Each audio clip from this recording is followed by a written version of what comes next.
This is the Martial Arts Lifestyle Podcast, where we talk with martial arts practitioners about their histories and the influence their practice of martial arts has on their lives. You are listening to the free version of this podcast, which is abbreviated. Help support this program by considering to subscribe to us on Patreon and access the full-length version of the Martial Arts Lifestyle Podcasts, all for the price of one coffee shop coffee per month. Go to www.patreon.com/malmag. That's www.patreon.com/malmag. This week I talked with Peter and Lee Richardson as they made a trip to the Inosanto Academy in March for the first instructor camp that was held after the COVID crisis. We talk about their introduction to martial arts and the mixture of things they do, from Jeet Kune Do to Brazilian Jiu-Jitsu. So sit back and enjoy. Okay, welcome to the Martial Arts Lifestyle Podcast, and this is an interview I've been looking forward to doing. These are two of my favorite guys from across the pond in Scotland, a couple brothers, the brothers Richardson, Peter and Lee, and thought they'd be interesting folks for you all out there in podcast land to meet. And I actually learned something kind of interesting today. I never knew that you lived in Houston. I don't know why, but you were in there for a little bit. But yeah. Maybe I'll let you guys just kind of briefly introduce yourselves as opposed to taking your thunder. Okay, first of all, Tim, thanks for inviting us on the podcast. Really appreciate the time. My name is Peter Richardson. I'm the younger of the two brothers. I've been studying martial arts since I was 15. So I'm quite old now. So a long time. I mainly train Muay Thai, Brazilian Jiu-Jitsu, Kali, Jin Fan, and JKD, and I still compete when I can. I've had some amateur boxing fights, MMA fights, and obviously Brazilian Jiu-Jitsu, and a lot of judo as well. So try to keep myself active as best I can. And I'm out here training with Guru Inosanto at the instructors camp. So I'm in my element. Yeah, this has been kind of a great thing for, when I got off Peter here real quick, but we haven't done these for 2 years, so right. This is like the kind of getting back into it, and so it's been an awesome thing. It's good. This is a bit of a whirlwind trip for us as well, because it's we only came out for the week. We would normally come out here for probably a good 10 days, 2 weeks. Oh wow! To train and get to do classes and everything like that. So it's good. I should introduce myself as well. So I'm Lee Richardson. I'm the older brother. My background is very similar to Peter's.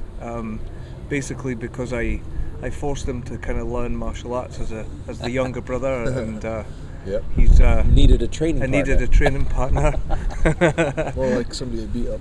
Yeah. So we've trained together for a long time, and it's one of those things that you hear a lot about in the martial arts world, about getting a good training partner, and I think our partnership is testament to that, because and obviously because we're brothers, we can be quite brutally honest at times, and it's but I think that's good as well. Well, that's a cultural thing, isn't it? In the Scottish, like everybody from the UK, to me seems like they're, they're somewhat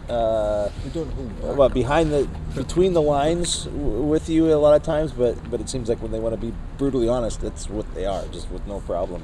Yeah, no, absolutely. Can't make any mistakes without being absolutely roasted. I think as well, it's a good environment to have, because a lot of the top coaches and gurus like Guru Dan and so on, they're always talking about play to develop, and obviously Peter and I have we're always clowning around and stuff like that, but we tend to clown around within the martial arts, so the skill sets get developed, because I'm trying to get a cheap shot on him and he's having to defend it, and you get that, and that's still pretty much, that was happening today in the camp, so it's something that's at the heart of our training, and we I certainly try to promote that kind of approach to our students in the academy in Aberdeen.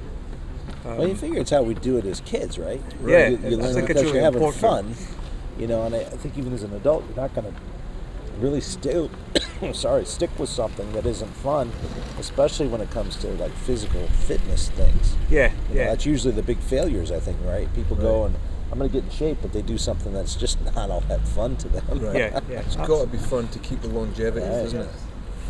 Yeah, no, I think it does, and I think the play aspect of it, by all the stories that we hear Guru talking about Bruce Lee, I think in some respects he probably had a similar kind of, approach. Is there not a saying that he says, train seriously but don't seriously train? Right. And I kind of like that, because, we're mucking about, but we're mucking about inside of what we're trying to do. Right. So sometimes the drills, precisions, the precision of the drill might kind of go a little bit, but the play takes over, and I think there's value in having that kind of forum to sort of play around in and stuff like that. And then Guru was trying to get us to do that today. He's just, you've got a minute, he give you about 20 different things to do. You're not going to remember them all, obviously, and you're going to just start kind of horsing around with that area of the thing that we were practicing. Yeah. So. Well, I think he wants that self-discovery, and that's how you get to that self-discovery. If you take it back to the animal kingdom, you see like lions play fighting, but what they're doing is they're learning the ropes, aren't they? And that's exactly what we do. It's the same sort of idea, But it has to be fun. I mean, think about what we're doing, especially in the collie. We're playing with, I'm going to cut your throat, I'm going to cut you wide open. And if you're not laughing and having fun, you're psychotic. That's true. Sure. So tell me how you guys got your start. What was the first art that you got into? Well, how I roped Peter into it was I started, I saw a Bruce Lee movie from one of my friends, and I didn't really know anything about it. He was just, kicking and jumping around, and but I wanted to do something. I also liked, I shouldn't probably say this, but I liked the movie Shogun off the book. There was a mini-series. Yeah, I remember seeing that as a kid, I kind of too. thought that was quite cool as well, the samurai swords and everything like that. Yeah. Anyways, I started seeking out an art, and I ended up with Shotokan karate, and I did that for a bit. But it was, I didn't really enjoy it, and I eventually found the Tao of Jeet Kune Do, basically. And me and my friend, we were a bit older now, and we started to do things out of the book, but it wasn't really, we weren't being trained by anybody. We were just kind of interpreting what we read as teenagers. It is mostly writing. I mean, there's some diagrams. I mean, there was the and straight stuff in there, lead and stuff like that. Now, at the time, I was in a sort of taekwondo club. Well, it wasn't taekwondo; it was a kind of variation of taekwondo. Kafto, wasn't it? Yeah, there was a system called Kafto that I don't think anybody's probably heard of. But they did sparring. They did quite a lot of sparring, whereas the Shotokan guys didn't. So that was quite good. But I started using this straight lead, and I started scoring the punch. Wow. And I was hitting everybody, just simply because I wasn't lifting my elbow. That was the main thing, and I would infuriate some of the higher belts because I could punch them in the face, basically. So we started to do that, but I think to cut through all that, my mum spotted a martial arts demonstration in the exhibition centre in Aberdeen, and Jeet Kune Do was there, and obviously I'd been talking about Jeet Kune Do, to my mum and stuff, and she'd spotted this line in the paper. It turned out that it was Rick Young doing a demonstration in Aberdeen. Wow. So I'm back telling Peter, hey, guess what? Jeet Kune Do is in Scotland, because we didn't know. We thought it was just in America or whatever. Right. We had no. You got to remember, the internet wasn't kicking around. There wasn't any Google searches and stuff like that. It's Sounds just like what you guys are almost as old as me.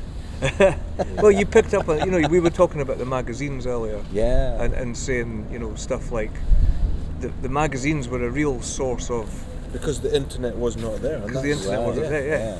So I'm back telling Peter there's Jeet Kune Do in Scotland, and I spoke to Rick, and he introduced me to this guy that was I was running a small sanctioned group of people, just to practice what Rick had been teaching. So it wasn't a formal group or anything like that. And he Gotcha. wasn't an instructor. He was just allowed to sort of Training group. have a small Yeah, group because he was training with Rick. because he was training with Rick, you see. So, and that's how we kind of got started, and then it all kind of developed from there. And a few years later, we met Mark McFan. Well, just step back a little bit there. Pat, do you remember Pat Davies?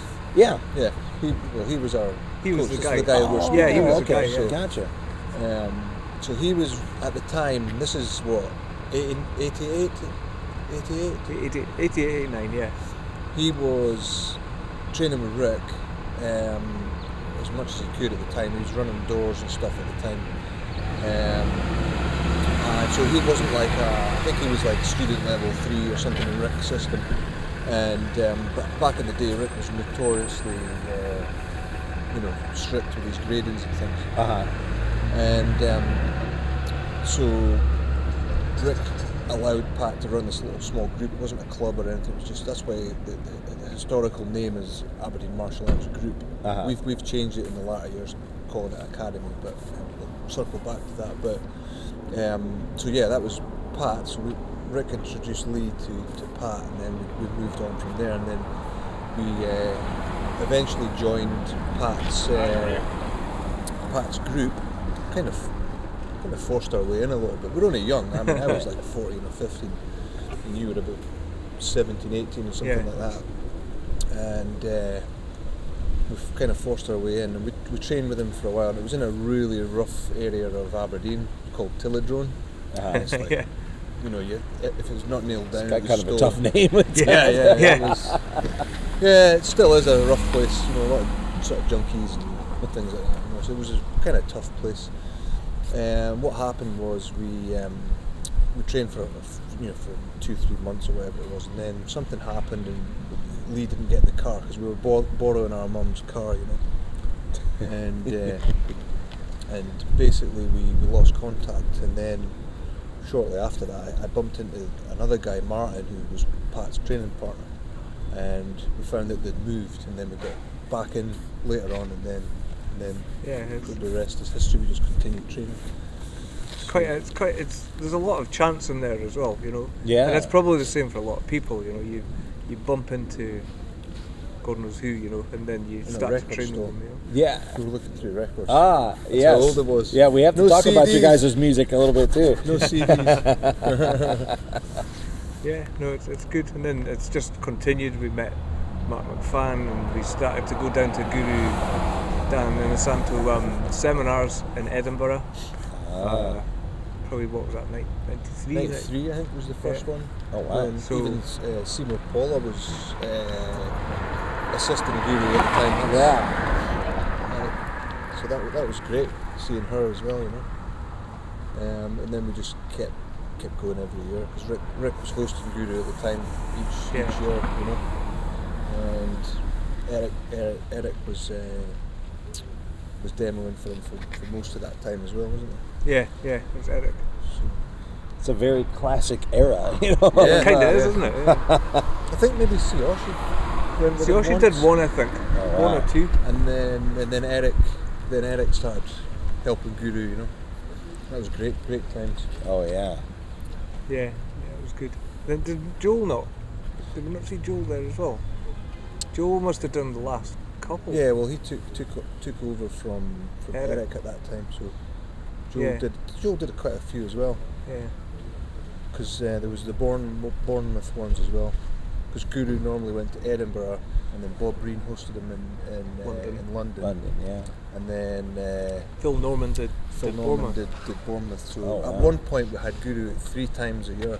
Wow. in So the did you UK. guys travel to all of those then? We did for some of them, but Some not of them. not all of them. Because Oh. obviously Our mainstay was Edinburgh. we also used to support the Yeah. Rick's one Yeah. in Edinburgh, As small as we think that is, it's not next door either. It's No. a lot of driving. It was 2 hours for us. It's not a big, Yeah. No, Edinburgh. not by is- Texas standards. Right, yeah.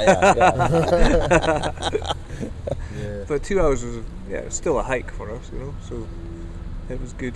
And we used to when we first started, we used to drive down, drive back, drive down again, back up, and Wow. then we started staying in hotels and stuff like that. We didn't have a lot of money, you know, so Right, you yeah. kind of fuel was cheaper than hotels and so on. But Wow, I didn't think either one of those things were cheap in the UK when I was there. No, not at all. Not nowadays. No. Yeah. You know, and that's kind of harking on to what you were talking about earlier about how normal people are, you know, doing lots of good martial arts, but you're still Yeah. holding down a job at Like the same a regular time. job. Yeah. Yeah. What do you guys do for a living besides? I mean, do you own the school that you train at, or? Yeah, Yeah. I mean, we've got, so it's our business, and we call it Aberdeen Martial Arts Academy now. We renamed it because we moved to new premises just before the 2018. 2018. Yeah. So we had a year before the pandemic struck, which could have been Yeah. bad timing. Bad but, timing you or know, good. Yeah. We've got a really good, you know, we were talking about making it fun, and we've got quite a family orientated kind of Academy. feel Yeah. to the academy, and you know, testament to our members, our students and families around it. They sustained us during the pandemic, and if we hadn't had that, Yeah. the gym would have, you know, well, we call it the gym, the academy, it would have closed. That's a lot of the for stories sure, I've been you know. hearing. Yeah. So- and some people made it or not, but Yeah. even the ones that maybe had to close their doors have come back in another form because they had the support. Yeah. You know. Well, you which need to is- cultivate a community around your gym, and if you don't do that, Yeah. I think you're missing a trick. Yeah. You Yeah. know, You've got to JKD and adapt, don't you? Yeah. That's basically Absolutely. what you need to do. Absolutely. If you don't, then you lose out. Well, and I think you guys do that because, I mean, you already expressed pretty early on here the importance of the training partner. And, Yeah. I mean, you guys already look at it as family because you're brothers. And, you know, you look at, I think if you're smart, you look at that school and that academy and that group as an extended family. Oh, yeah, And absolutely, you yeah. try to take care of each other and help each other grow. Absolutely. I think Yeah. that's definitely the feel of the academy. You know, Yeah. very much family orientated. Everybody's good. You know, there's no. I don't know if you want to mute. What you call it? Blip this out, but there's no dickheads. You know. No, unfortunately, we're not broadcasting on air, so I can put all that good, colorful stuff in there. So, Yeah. so Well, you have to basically- keep the area clean, don't you? Yeah, yeah. We get rid of. It doesn't happen very often, but once in a while we need to flush out toxic people. Yeah. So, Well, humans are humans, and there's always going to be a few in there that kind of, I don't know what their thing is, but yeah. Well, it's true, but I mean, like, you know, more often than not, I would go as far as to say that you can get people that are maybe verging on that kind of behaviour, but the academy sorts them out. right. It almost like sets them straight. Yeah, and that's they true. and they turn or into sets them on their way. Yeah, Yeah. or sets them on their way in the minority, really. I mean, Right. we like Peter said there, we don't do it very often, but Yeah. quite often you can have troubled people that have got other issues, and the training and the environment that we're doing that training in, you know, and it's not so much just me and Peter that's doing it, it's our coaches that we've got. Right. You know, like we've got 6 black belts on the mat Wow. for our jiu-jitsu program. Wow, that's Which awesome. All is homegrown which is as well. That's which is great. homegrown, yeah. They've been So with me since day one. Damn. Gone You know? through white belt, blue belt, purple belt, brown Wow. belt, black belt. Wow, that's good. you know, it's a good thing, and then we've got coaches in all the other systems that we teach as well. But I would go as far as to say that the students themselves start to vet or help or fix Yeah. those kind of troubled people, and then they start having a great time. And you know, AMAG, as we call it, I mean, we've got loads of names for it. It's you know, it's helped somebody, and it's like, you know, you hear all these stories about a guy that would have been in jail if it wasn't for boxing or Yeah. jiu-jitsu or whatever. Well, we actually our- do that. Yeah, we've had Yeah. a few stories of that. You know? So So and I think and it's we're proud of that as well. yeah, I think Yeah. so. It's, Yeah. I think, you know. I think it's in down to the general, it environment should be. you make, isn't it? Absolutely. You know, Yeah, it gives so- people something important, more important than the the empty thing that's clearly driving that Yeah, type of yeah. behavior. Yeah. Yeah, No, it's good though, and I think you know, the martial arts. There's two sides to it as well. There's like, it's the vehicle for that kind of fixing and that just the pleasure of turning up and being with the group of people, and then of course there's the actual martial arts skill sets, developing the skills, maybe competing if people want to do that, testing themselves and so on. Because I think our academy definitely goes through cycles where we have lots of fighters wanting to fight in Thai, wanting to fight in MMA, Jiu-Jitsu, and then there'll be a dip, and then there'll be less fighters and more people just training, and then so at the moment I'm trying to build up my Jiu-Jitsu competition team again. We had a really strong team for a while, but my competition interest was relighted, I guess, when I was in Houston, because I was training at a really great academy, a lot of world champions and stuff, so it was very much a competition gym, and I learned a lot there. What took you to Houston? So going back to your question, what do we do? We obviously run the gym, but we also have other jobs as well. So I'm a project manager in an oil and gas. Oh wow! Well, of course, Houston, yes. Yeah. So indeed, it was actually my wife. She got a promotion. She works in oil and gas as well. So she got a promotion, and I just tagged along for the fun. There you go. Got to be somewhat of a kept man. Yep, I like being that. I like being a kept man. So yeah, we took our 2 kids and 2 dogs and 2 cats. Wow. So yeah, it was good fun. I did enjoy the time in Houston. Nice, very good. Yeah. You're I'm in IT. Okay. But I'm also a project manager. So I'm working for the NHS just now. Oh, wow. Which is I'm doing my bit. Yeah. With all the pandemic. That's right. So I've been in IT all my career, and I've just. And this concludes the abbreviated version of the Martial Arts Lifestyle Podcast. Please remember to hit the like button and subscribe here to the YouTube channel. Please consider supporting the program by going to patreon.com/malmag and subscribing for access to the full-length podcasts. Again, that is www.patreon.com/malmag. Thank you for listening to the episode with the Richardson brothers. Coming up next week is actor and martial artist Jordan Bridges. Check out the Malmag store at www.martialartslifestylemagazine.com and click on the store tab. There you'll find a full selection of Timmy B's brand sticks for FMA, some Timmy B's brand shirts, and some very sharp-looking Dos Manos shirts. This show is produced by Martial Arts Lifestyle Magazine. Visit us at martialartslifestylemagazine.com. Music by Jackal Relic. Martial Arts Lifestyle Magazine and the Martial Arts Lifestyle Podcast are trademarked and copyrighted by TNT LLC.